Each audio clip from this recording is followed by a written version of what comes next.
Alléluia. Mes amis, je suis dans la joie ce matin, vraiment. Un cœur reconnaissant. Je me suis couché hier soir alors que je ne trouvais pas le sommeil, je commençais à me dire, mais Seigneur, mais ce que tu as fait dans ma vie, mais c'est glorieux.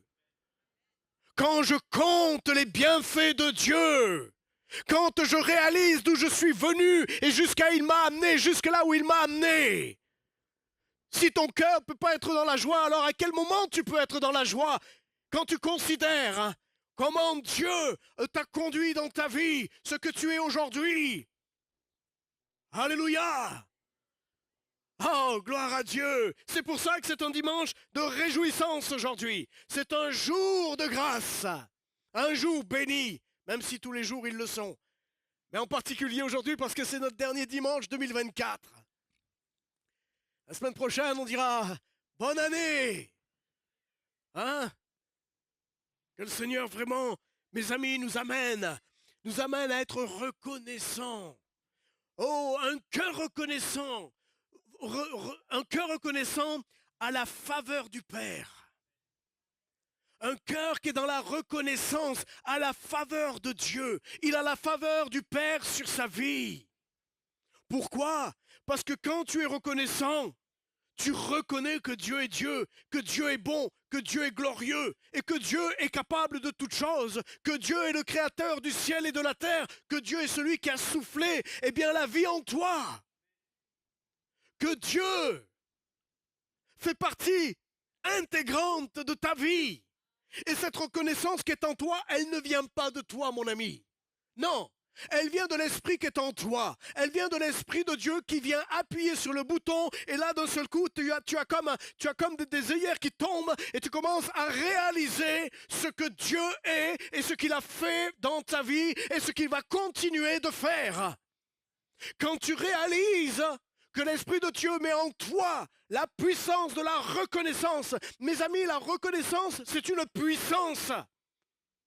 La reconnaissance est une puissance parce que quand ton Père Céleste et son cœur est dans la joie de te voir reconnaissant, qu'est-ce qu'il a envie?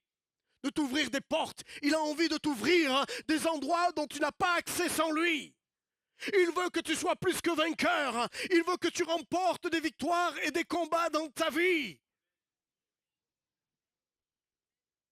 Quand le peuple de Dieu est reconnaissant, alléluia, quand le peuple de Dieu dans le désert était reconnaissant, Dieu combattait à la place du peuple et il remportait les victoires.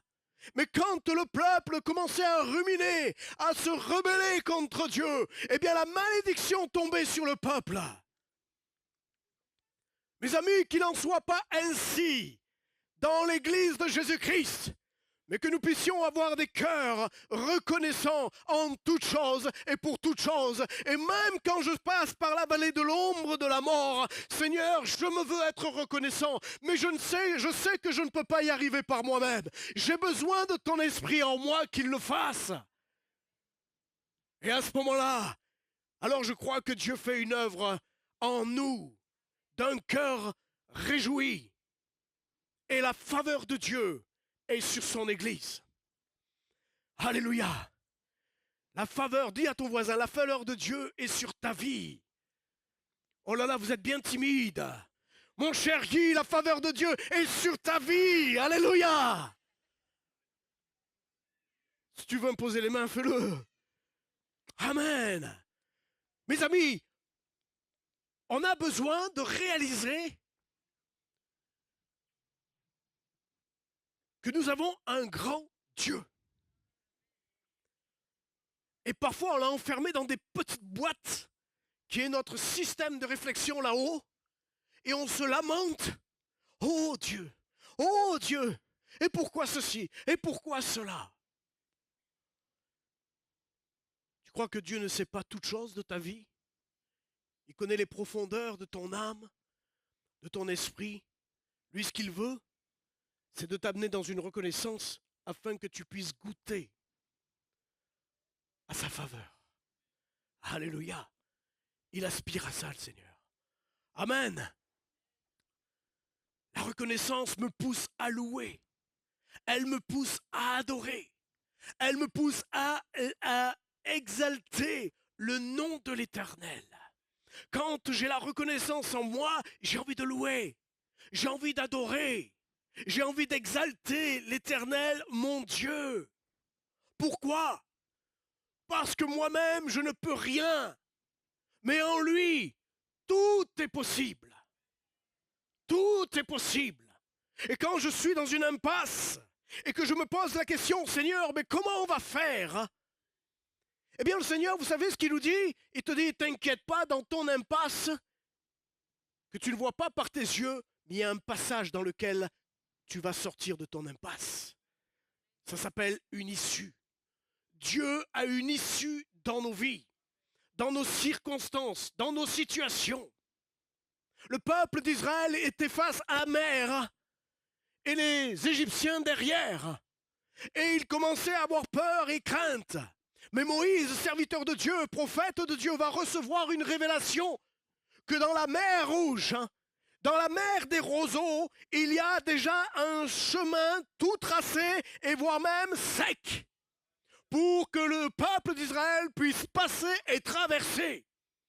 Et Moïse va dire à ce peuple, stop, restez calme, restez en place. Vos ennemis que vous voyez aujourd'hui, vous ne les verrez plus. Amen. Reste dans le calme et la confiance, dans la tranquillité et le repos de Dieu. Parce que Dieu a tracé une issue de secours dans ton impasse. Parce que pour Dieu, rien n'est impossible. Rien ne peut l'empêcher d'agir. Alléluia.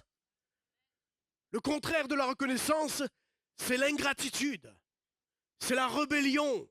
C'est le manque de confiance et d'ignorer Dieu. Ça, c'est le contraire. Et là, on ne peut pas trouver, eh bien, la faveur de Dieu. Mais c'est quand tu rentres dans la reconnaissance, la louange, alors Dieu souffle dans ta vie, eh bien, une faveur particulière. Et c'est ce que Dieu veut faire aujourd'hui. Alléluia. Je vous invite à prendre un texte qui se trouve dans Luc chapitre 17, à partir du verset 11 jusqu'au verset 19. Luc 17, verset 11 à 19.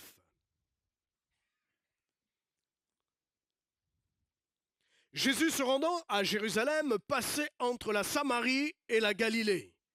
Et comme il entrait dans un village, 10 lépreux vinrent à sa rencontre.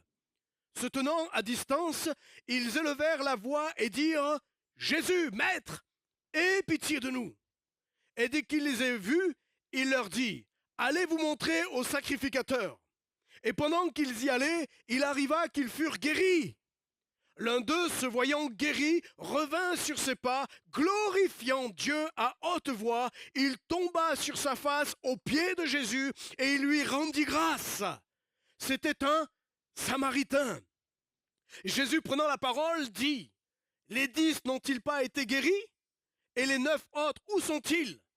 Ne s'est-il trouvé que cet étranger pour revenir et donner gloire à Dieu? » Puis il lui dit « Lève-toi, va, ta foi t'a sauvé. » Alléluia. Amen. Amen. Quelle belle parole de Jésus. Voilà que Jésus arrive, eh bien, descendant sur Jérusalem, se rendant à Jérusalem.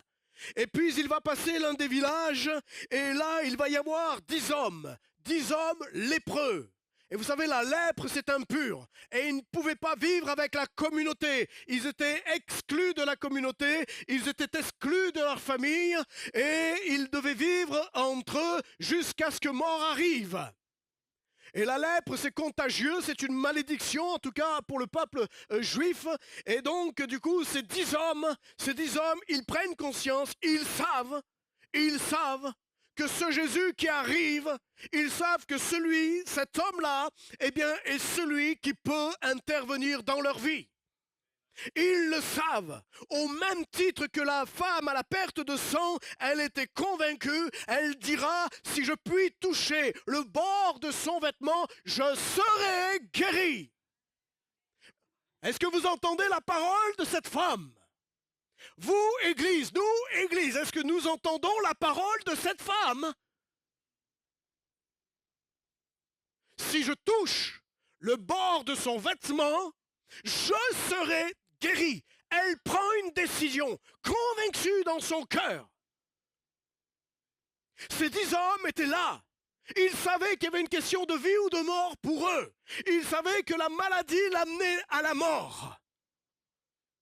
Et ils ont décidé de s'approcher de Jésus à distance et crier « Hé Jésus, aie pitié de nous !» Combien de fois tu as crié au Seigneur dans ta vie? Combien de fois le Seigneur a secouru ta vie dans les moments compliqués et difficiles? Et Jésus ne va pas imposer les mains. Jésus ne va pas les guérir comme il faisait d'habitude. Il va leur dire une chose. Allez vous présenter. Allez vous présenter devant les religieux. Amen. Allez vous présenter. Et en chemin, avant même qu'ils soient arrivés, ils étaient tous guéris et parfaitement guéris. Alléluia! Et cette histoire ne doit pas être juste une histoire pour nous. Les histoires dans la Bible nous a été donnée pourquoi? Pour qu'elle soit pratique dans notre vie. Nous ne restons plus sur les histoires d'il y a 2000 ans, parce que sinon ça s'appelle de la littérature. Des petites histoires. Si Dieu nous a donné sa parole, c'est que nous puissions la saisir parce qu'il y a des mystères pour nous cachés dont Dieu veut nous les révéler afin que nous puissions être des hommes et des femmes de foi convaincus de la volonté de Dieu. Et je vais le rappeler encore aujourd'hui parce que c'est important. C'est quoi la volonté de Dieu? Que les hommes soient sauvés? Oui. Alléluia. Mais la volonté de Dieu, je le répète parce que je l'ai déjà dit. Mais comme l'apôtre Paul dira, il est important que je vous répète ces choses-là. La volonté de Dieu est écrite dans les évangiles. La volonté de Dieu est écrite dans les actes des apôtres. La volonté de Dieu, c'est quoi? Regardez la vie de Jésus. Regardez la vie des apôtres. Regardez comment Jésus fonctionnait. Jésus nous a révélé ce qu'était la volonté du Père. Je ne fais que ce que je vois faire du Père. Je ne fais rien d'autre. Il ne fait pas sa volonté.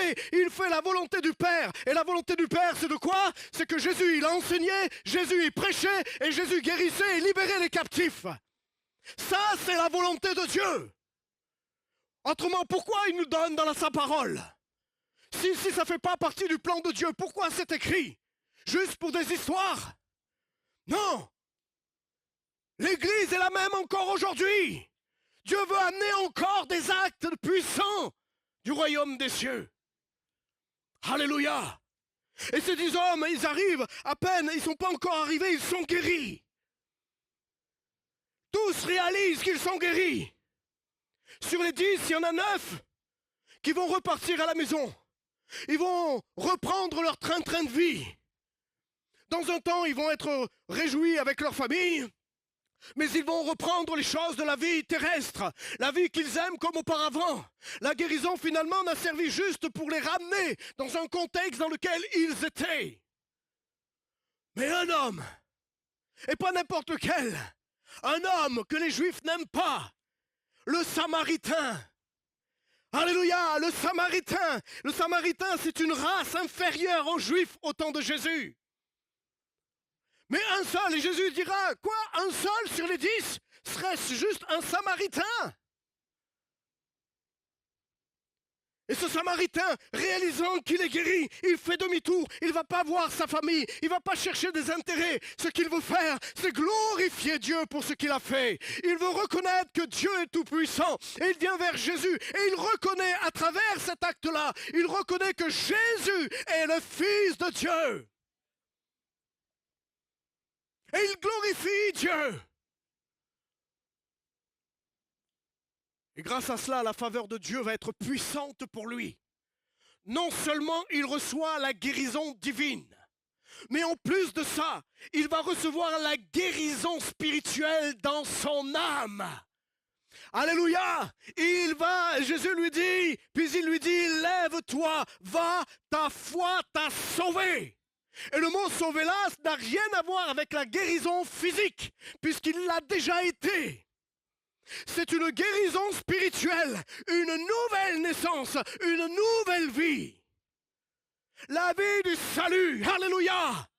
Amen. Mes amis, nous étions tous de cette race, des Samaritains. Nous étions tous des hommes et des femmes de péché. Nous étions tous dans les ténèbres et nous marchions selon nos convoitises. Nous étions perdus. Nos noms n'étaient pas inscrits dans le livre de vie. Mais un jour, Dieu, par son esprit, nous amène à reconnaître à travers la parole qui vient animer la foi en nous, parce que la foi vient de ce que l'on entend, et ce que l'on entend vient de la parole. Et parce qu'un jour, la parole nous a percutés, parce qu'un jour, l'Esprit de Dieu est venu nous toucher, est venu nous chercher, et il nous a révélé ce qui était Jésus-Christ. Nous étions pécheurs, nous étions des condamnés à mort éternellement. Mais Dieu a permis qu'on revienne à lui. Dieu nous a attirés à lui. Dieu nous a ramenés à lui.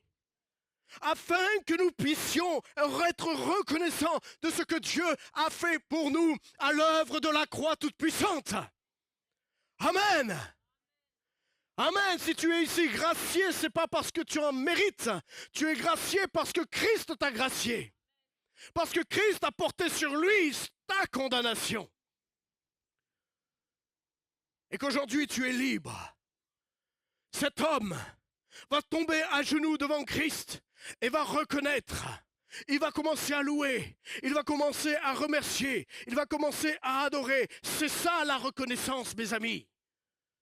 Et parce que cet homme était dans une telle reconnaissance que Jésus va lui dire, lève-toi, lève-toi, ta foi t'a sauvé. C'est ce que je disais tout à l'heure en introduction. Un cœur reconnaissant à la faveur du Père. Un cœur reconnaissant à la faveur de Dieu. Non seulement Dieu veut te toucher là où tu as besoin d'être touché, mais il veut t'accorder bien plus que ça. Il ne veut pas juste que tu te contentes d'une guérison. On ne vient pas auprès de Jésus pour chercher des friandises de guérison, pour finalement finir et retourner dans l'état dans lequel nous étions. Mais si Dieu fait des miracles, si Dieu guérit, si Dieu libère, c'est pour ramener les cœurs au Père. Alléluia. C'est pour ramener les cœurs perdus à Jésus-Christ. C'est pour ramener des noms qui s'inscrivent dans le livre de vie. Le miracle, la puissance, les dons de l'Esprit sont là pour être une preuve de l'existence de Dieu, du Dieu vivant, créateur du ciel et de la terre, afin que les cœurs soient touchés et qu'en étant touchés, ils cherchent la face de Dieu. Ils cherchent, le salut en Jésus-Christ. Dieu convainc de péché, de justice et de jugement tous les cœurs. Tous les cœurs. Alléluia. 1 Thessaloniciens 5, versets 16 à 18. Soyez toujours joyeux. Sans cesse, exprimez votre reconnaissance en toutes circonstances, car c'est la volonté de Dieu pour vous en Jésus-Christ. C'est la volonté de Dieu que tu te réjouisses, que tu sois dans la reconnaissance. Et c'est lui, par son esprit, qui va le faire en toi. Alléluia, ce n'est pas toi, mais c'est la volonté de Dieu qu'il le fasse en Christ, en toi. Parce que Christ est en toi, et c'est pour ça qu'il est dit, car c'est la volonté de Dieu pour vous en Jésus-Christ. Seulement en Jésus-Christ. Il n'y a pas d'autre moyen de trouver la reconnaissance, si ce n'est pas en Jésus-Christ. Mais celui qui a vie en toi, son nom c'est Jésus, l'Esprit de Christ en toi. C'est lui qui amène toute la reconnaissance en ton cœur. Alléluia. Colossiens 3, verset 17. Et quoi que vous fassiez, en parole ou en acte, faites tout au nom du Seigneur Jésus, en exprimant par lui, alléluia, votre reconnaissance à Dieu le Père. Il précise, faites exprimer par lui, par Jésus-Christ, pas par un autre chemin, pas par un pasteur, pas par un ministère, mais par le grand ministère. C'est Jésus-Christ. Et lui seul anime en chacun d'entre nous la reconnaissance. Alors tu ne peux pas être pas reconnaissant dans ta vie. Tu ne peux pas ne pas être reconnaissant dans ta vie. En tant qu'enfant de Dieu, né de nouveau, dans ta nouvelle stature en Christ, tu ne peux que être dans la reconnaissance. Et si ton âme, parce que ton âme, elle, c'est elle qui te fait des tours. C'est pour ça que nous avons lu tout à l'heure, dans les psaumes, et que David, il parle à son âme. Il dit à son âme. Et quand tu sens que ça commence à faiblir, tu commences à redresser la tête et tu ordonnes à ton âme de se réjouir en l'Éternel. Tu commences à dire, mon âme, tu loues l'Éternel maintenant. Oui, mais l'âme va te répondre, oui, mais tu vois, ma hanche, elle me fait mal. Oui, mais mon doigt de pied me fait mal. Oui, mais j'ai ceci. Oui, mais j'ai telle maladie. Oui, mais j'ai tel ceci. Mais moi, je te dis à ton corps la reconnaissance en Jésus-Christ que esprit, âme et corps louent l'Éternel. Loue l'Éternel. Ton esprit régénéré a une puissance sur ton âme et ton âme a une puissance sur ton corps. Et quand c'est en harmonie, les deux, les trois, mes amis, c'est puissant. C'est puissant. Loue l'Éternel. N'oublie aucun de ses bienfaits. Alléluia. Mon âme, le psaume 103, verset 2. Mon âme bénit l'Éternel et rappelle-toi tous ses bienfaits. Rappelle-toi, ça t'est arrivé déjà de faire un listing sur une feuille de tout ce que Dieu a fait pour toi? Fais-le, ça vaut la peine. Arrête-toi quelques instants à la maison. Si tu n'arrives pas à dormir, ça tombe très bien. Mais mets sur papier tout ce que Dieu a fait depuis ta nouvelle vie en Christ. Tu vas être surpris. Parce que le Saint-Esprit va t'amener à inscrire des choses que tu ne te souviens même plus. Mais qui dans sa grâce, il l'a fait pour toi. Parce que Dieu veut que tu sois reconnaissant en toutes choses. Et il va te révéler toutes choses. Il va te révéler même des petits détails dans lesquels tu avais oublié. Mais le Seigneur va te les révéler et tu vas les mettre et tu vas commencer à louer le Seigneur. Oh Seigneur glorieux, oh Seigneur glorieux, oh Seigneur glorieux. Gloire à toi Seigneur pour ce que tu as fait. Tu feras comme les anges qui crieront dans les cieux. Saint, Saint, Saint est l'Éternel. Saint, Saint, Saint est l'Éternel. Et vous savez ce que ça me donne comme image quand j'imagine ça? Alors ça, c'est mon imagination, les amis. Ne dites pas le pasteur, il a dit c'est écrit. C'est mon imagination, mais ça me fait du bien. Quand j'entends les anges crier Saint, Saint, Saint est l'Éternel. Pourquoi? Vous savez qu'ils ont affaire face au Créateur de toutes choses. Et un créateur, c'est comme un peintre. Il ne s'arrête jamais de créer. Un peintre, il peint. Et même quand il a fini un tableau, il continue à en faire d'autres. Dieu et les anges sont là, Saint, Saint, Saint, ils voient les créations de Dieu. Oh, Saint, Saint, Saint est l'Éternel notre Dieu. Il est infini, il ne s'arrête jamais, il est tout puissant, il change toutes choses. Ça vient de moi. N'allez pas dire que c'est écrit dans la parole de Dieu. Mais ça me fait du bien de dire, ouais, Seigneur, j'imagine que dans le ciel, c'est pas stagné, c'est fini une fois pour toutes. Déjà sur la terre, c'est pas fini une fois pour toutes.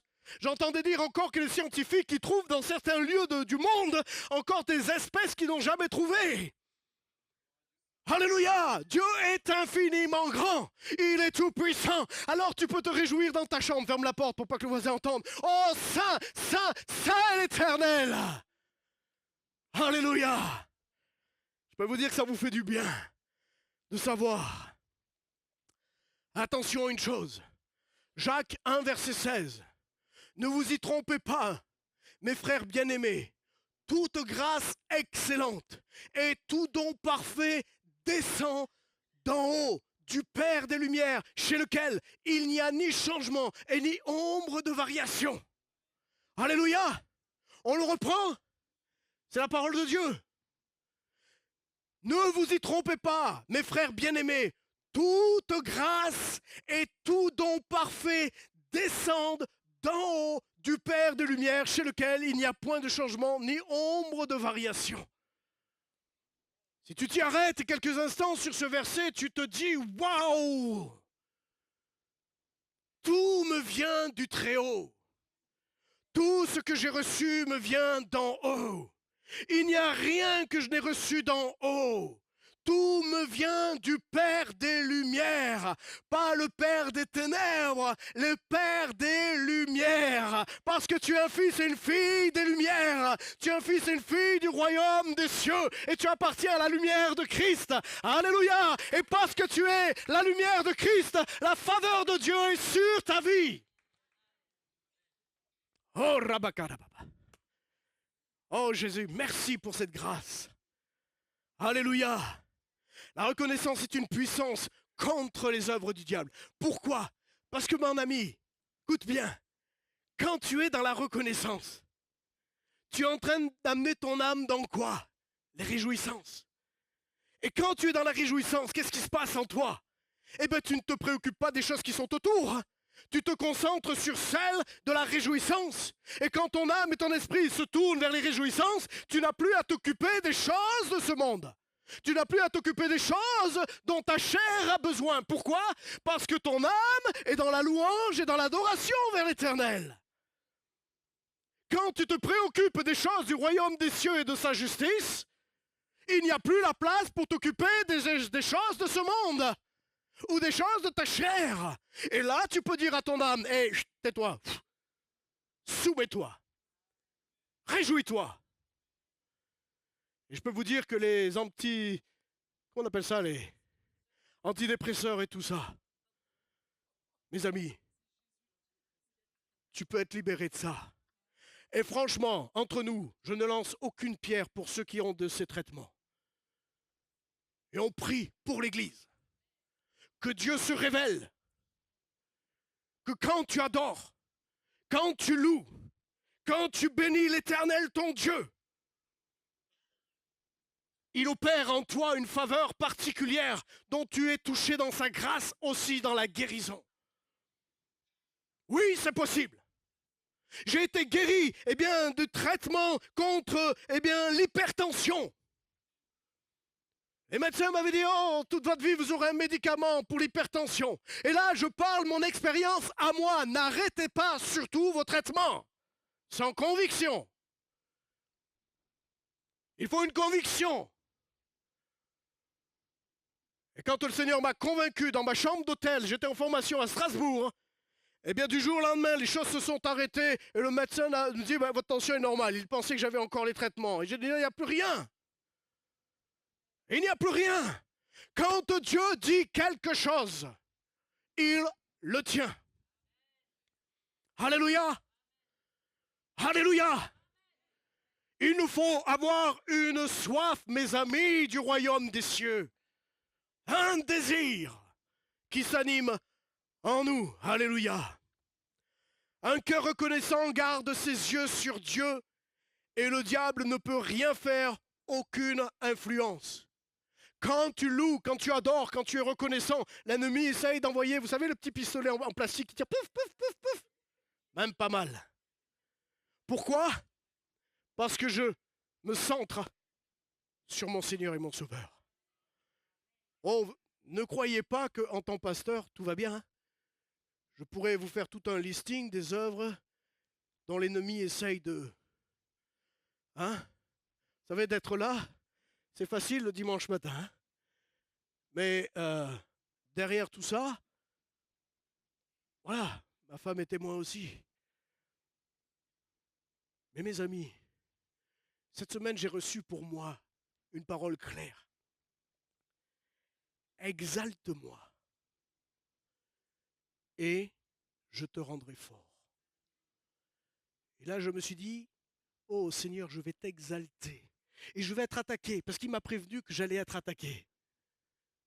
Mais il m'a dit, mais si tu continues à m'exalter, à me louer, les flèches du malin vont se taire.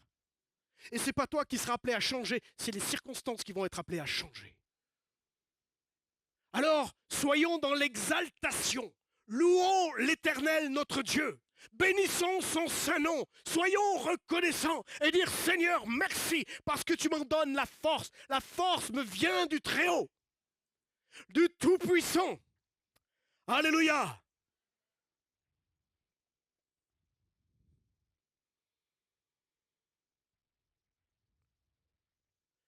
Je suis reconnaissant, c'est comme si je me centrais pleinement par ma foi dans l'œuvre de la croix. Parce que l'œuvre de la croix est centrale. Sans l'œuvre de la croix, il n'y a pas de rédemption. Il n'y a aucun antidote contre la mort spirituelle. Mais l'œuvre de la croix est un lieu de puissance. C'est là où l'ennemi a plié genoux. C'est là où il a été humilié. Alléluia! Mes amis, est-ce que vous réalisez ce qui s'est passé là à ce moment-là? Colossiens, chapitre 2, verset 14. Il a effacé l'acte dont les ordonnances nous condamnaient et qui a subsisté contre nous. Toutes les accusations contre nous, tous nos péchés, tout ce que nous étions était une accusation, un acte qui nous accusait devant Dieu. Mais la Bible dit quoi? Elle dit qu'il a effacé l'acte dont les ordonnances nous condamnaient et qui subissait contre nous. Et il a détruit en le clouant à la croix. Amen. Il l'a détruit en le clouant à la croix. L'acte qui te condamnait a été crucifié avec Christ. Et le sang qui a coulé a rendu ton casier judiciaire blanc, plus blanc que neige. Il n'y a plus de condamnation pour ceux qui sont en Jésus-Christ. Et des fois, on s'accuse nous-mêmes, n'est-ce pas? Des fois, on se dit nous-mêmes, oh, mais Seigneur, nanana. Mais de quoi tu me parles? C'est fini. Il y a 2000 ans, c'est fini. C'est fini. Tu es blanchi. Tu es un fils du royaume. Tu es un sacrificateur des cieux. Alléluia. Oh, amen. Jésus, il est dit encore à la suite de ce verset, et il a dépouillé les dominations et les autorités. Il les a livrées en public, en spectacle, en triomphant d'elles par la croix. Alléluia! Par l'œuvre de la croix, l'ennemi et les dominations, les autorités spirituelles ont été dépouillées. Elles ont été dépouillées. Dépouillées de quoi, mon ami? À ton avis, de quoi elles ont été dépouillées? Elles ont été dépouillées des choses dont tu as été dépouillé dans ta mort spirituelle. Là où le diable est venu te voler, eh bien ton identité en Dieu. Là où le diable est venu retirer en toi les bénédictions de Dieu. Là où le diable a essayé de te vider complètement de ta nature, de ce que Dieu voulait avec toi. Il l'a volé, mais Jésus nous l'a rendu à la croix. Jésus l'a dépouillé autrement. Il a aspiré en eux, il a retiré tout cela pour nous les rendre à nous aujourd'hui. Nous sommes plus que vainqueurs en Jésus-Christ. Il a été dépouillé pour que je sois rempli des choses, des promesses éternelles. Alléluia! Est-ce que tu prends conscience de ce qui s'est passé à la croix? Jésus t'a redonné une identité nouvelle en lui. Bien plus que mieux, même plus que mieux que celle de Adam. Parce que Adam était une créature de Dieu. Mais nous sommes des fils et des filles parce que nous appartenons à Jésus-Christ. À Jésus. Dieu t'a redonné ce qui t'a été volé. Il a dépouillé, il les a vidés, il les a humiliés. Et un jour, comme je le disais tout à l'heure, un jour, Jésus va écraser la tête du diable. Oh, tu devrais bondir au plafond. Parce que c'est excellent pour nous aujourd'hui. Oh. Est-ce que tu réalises ce que l'œuvre de la croix a été pour ta vie? Et peut-être ce matin tu es là et tu ne connais pas le Seigneur. Peut-être ce matin tu ne connais pas le Seigneur et tu es là. Et tu as entendu parler de Dieu. Oh, on t'en a raconté des histoires bibliques. David, Goliath. Mais celui qui est l'auteur de toutes ces choses-là, son nom c'est Jésus. Et ce Jésus-là veut aussi faire de toi un David. Il veut faire de toi un homme et une femme de foi dans lequel il a remis en toi les droits du pouvoir, de l'autorité du royaume des cieux. Il a redonné en toi une identité nouvelle afin que tu puisses accomplir aussi les œuvres de Dieu. Dieu cherche ton cœur. Ne ferme pas ton cœur. Ne laisse pas frapper à la porte de ton cœur sans répondre. Parce que Dieu te cherche. Il y a un temps sur ta vie. Il y a une horloge sur ta vie. Le temps ne t'appartient pas. C'est le jour et c'est aujourd'hui que tu dois donner ta vie à Jésus. À Jésus, c'est maintenant, mon ami. Parce que ce qu'il fera de toi par la suite, tu vas voir des choses changer dans ta vie. Tu vas goûter à ce que c'est un vrai Dieu vivant. La religion, elle va être soufflée. Les principes que l'on peut avoir bibliquement parlant où on se trompe, ça va être viré. Tu vas recevoir le véritable évangile. Il est vivant et son nom, c'est Jésus. Alléluia. C'est lui qui fait vivre l'évangile en nous. C'est lui qui nous donne la capacité de répondre pleinement à son appel. Est-ce que tu le désires ce matin? Alléluia. Il les a dépouillés. Il les a mis en spectacle. Il a triomphé d'elle à la croix.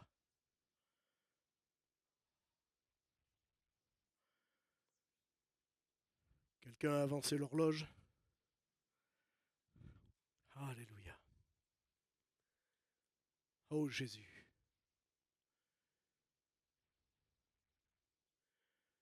Ce qu'il y a de plus précieux, c'est ce beau nom de Jésus.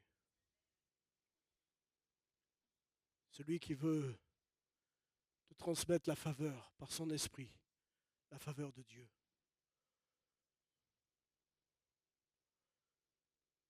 Vous savez,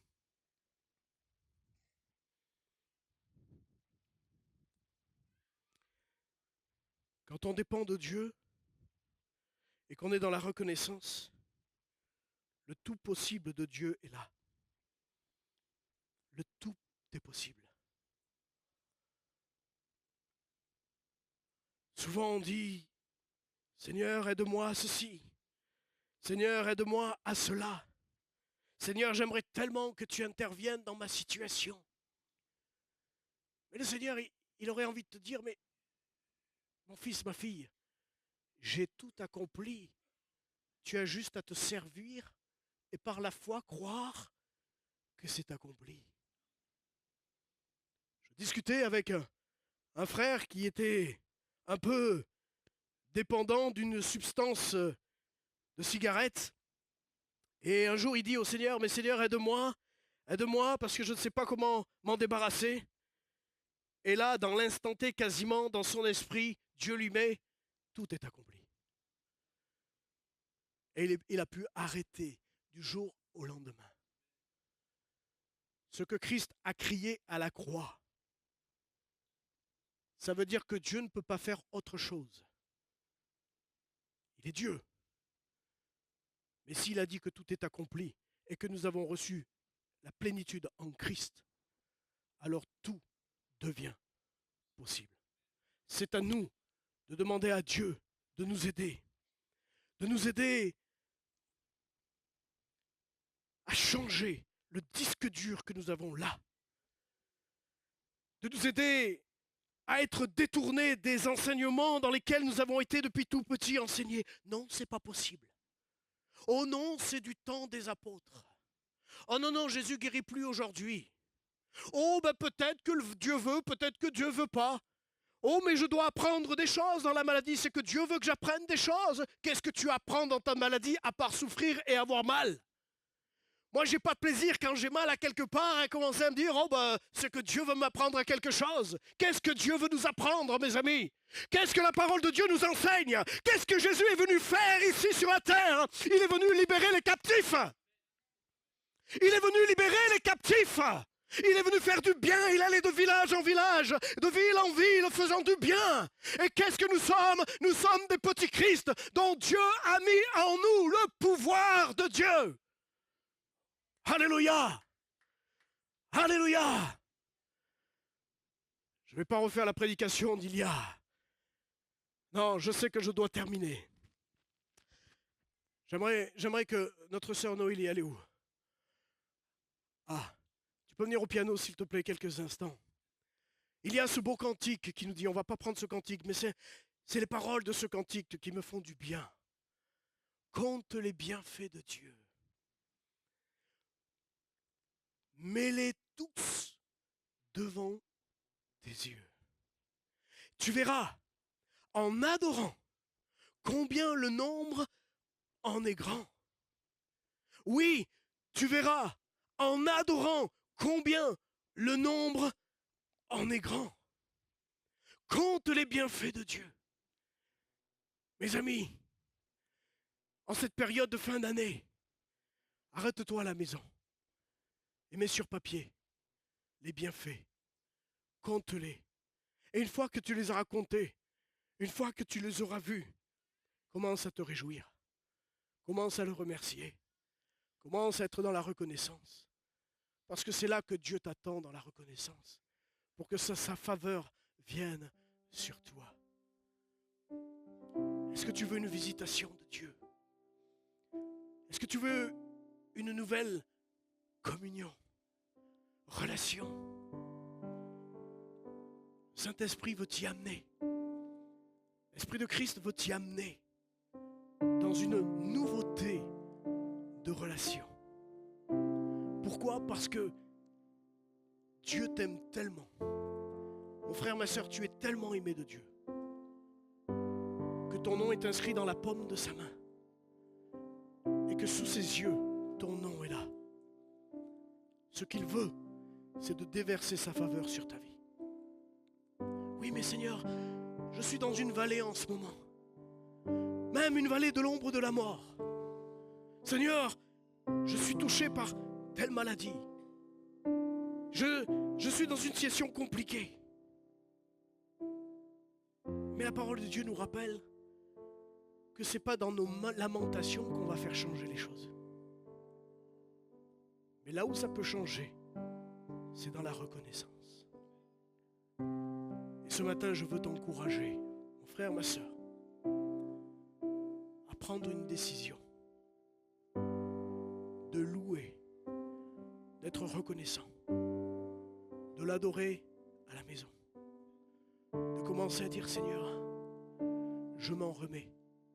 Ce n'est plus moi qui vis, c'est Christ qui vit en moi. Je désire que ma vie devienne celle que tu décides. Est-ce que tu le veux ce matin? Moi je le veux à 2 fois, 4 fois si je peux. Mais je veux plus de Christ.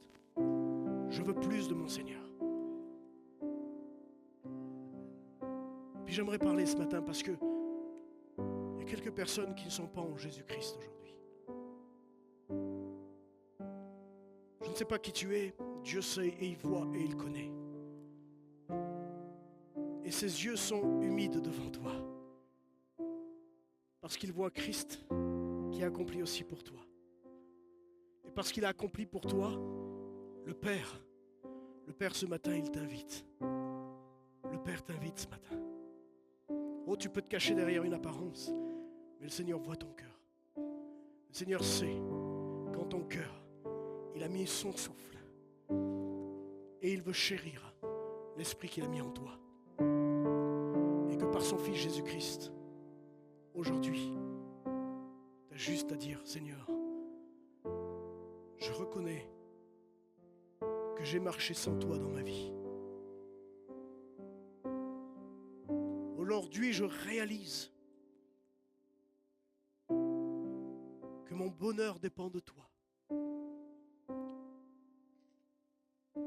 Je veux te demander pardon, pardon Seigneur, d'avoir péché contre toi, c'est-à-dire de t'avoir détourné de lui et de marcher selon ton conseil à toi. Le Seigneur te dit que si tu te détournes et tu reviens à lui, alors il viendra souper, il viendra en toi habiter. Si Si tu invites Jésus aujourd'hui comme Seigneur et Sauveur de ta vie, ou peut-être que tu ne comprends pas tout de l'œuvre de la croix, mais c'est pas grave. Juste que tu as été gracié, c'est cadeau, tu as été pardonné. Et juste dis, Seigneur, ok, prends ma vie. Je te donne ma vie. Est-ce qu'on peut baisser nos fronts quelques instants?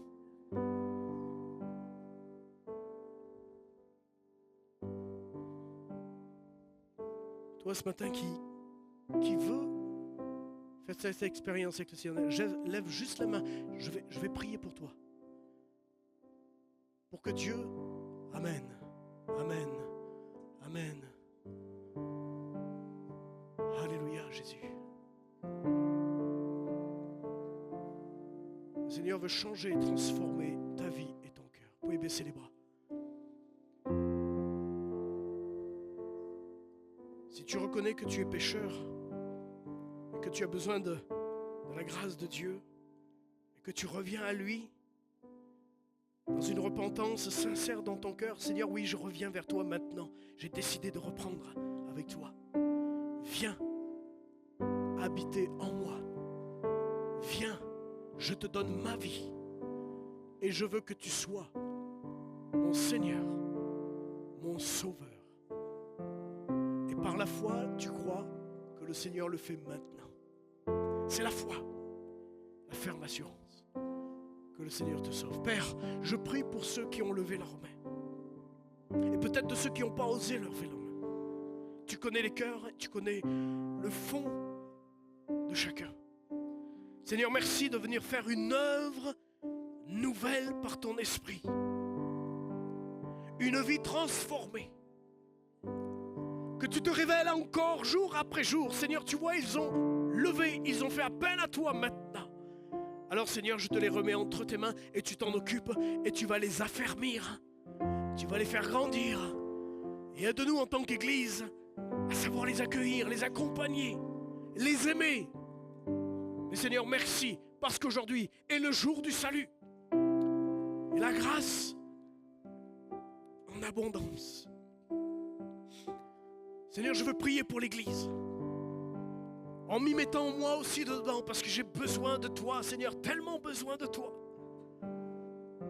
Déchire nos cœurs. Déchire les cœurs incrédules. Ouvre les profondeurs, Seigneur, de nos cœurs, de notre esprit. Et infiltre en nous cette réalité de l'Évangile, de la puissance de Dieu, dans lequel nous avons tout reçu, et que nous pouvons louer, que nous pouvons adorer, qu'il n'y aurait même plus besoin de chaises dans l'adoration et dans la louange, qu'il n'y aurait même plus besoin de savoir ce qui se passe ici devant. Non, que les cœurs soient totalement libres dans la louange et dans l'adoration devant le trône de grâce, devant le trône de mon Dieu.